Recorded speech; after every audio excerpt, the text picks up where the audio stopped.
There's a lot to be thankful for, friends. There's a lot to be to think about what the Lord is doing amongst our midst. There are just a couple of things in here that I want you to look at in our handout, especially on the back end where it says Agape Church.life. This is the section where we have things that are part of who we are and the kinds of things that is happening in our midst. And if you open it up in the middle, however, there is information about a partnership in prayer. These are some of our calendar highlights.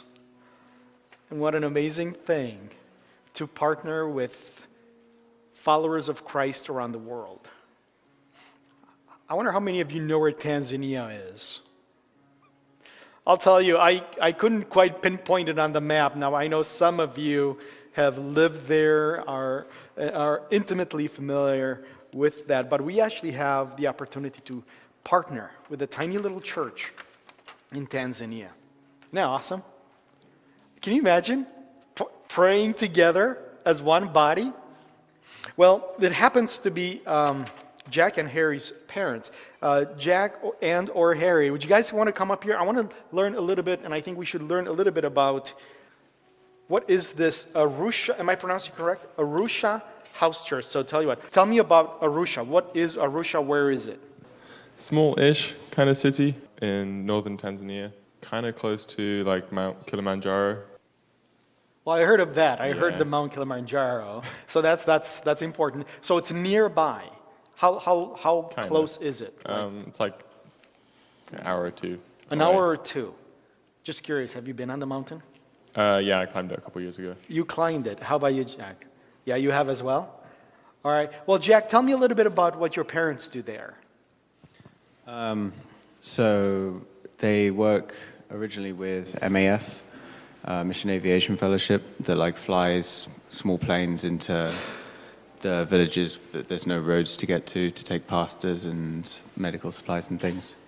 And then in the last couple of years, they've started hosting a church plant that's now about three house churches that meets together once a month.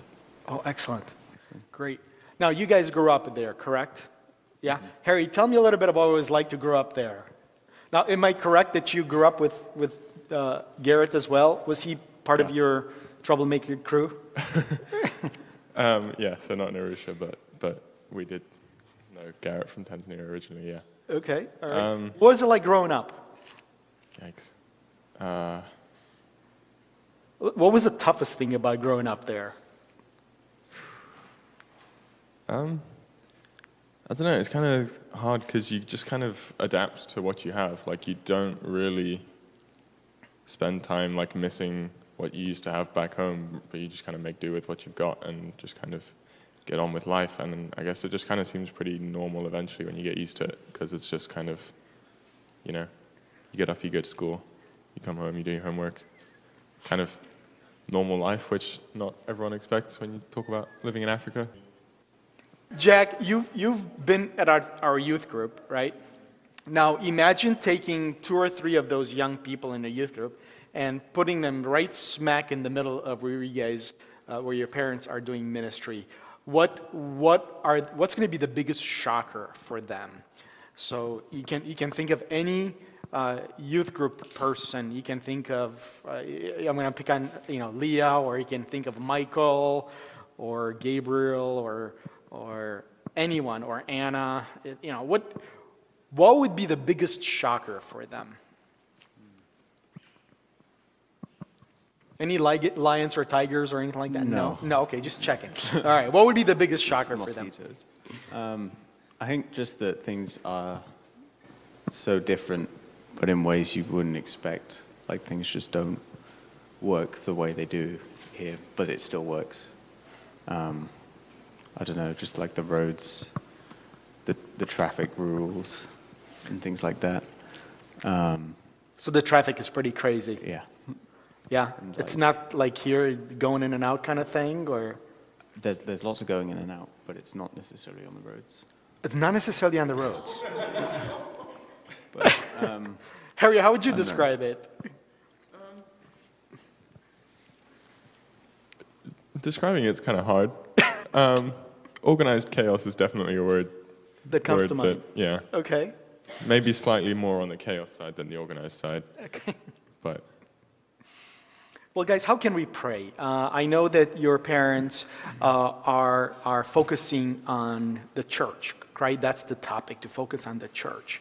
And how can we partner together? And by the way, they've asked us to send them prayer requests. And what can we pray for as a church? So imagine the church in Tanzania praying for you. Okay. But what can we pray for? What can we pray for the ministry there, for your parents in particular? What would you suggest?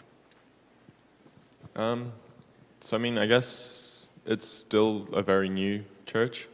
So we only started like, it's coming up to about 2 years nearly. It'll be 2 years in like June, I think. So same age as us, just about, right? Just about? Sure. Okay. So yeah, it's still a relatively new church. It's grown really, really quickly, which has been really cool to see. Yeah, they're still just kind of trying to figure out like how to do church, I guess. And it's So are we, by the way. That's- yeah, it's still early stages but they're growing really quickly. So yeah, I guess just prayer for the people leading the church. So they're still working on deciding who's going to be in leadership and like with elders and things. Okay, so for leadership, for the people there, and just for the maturity of the church? Yeah. Okay, great, fantastic. Well, tell you what, church, thank you guys. Let's give them a hand. You know, they did such a nice job. Thank you. Thank you for sharing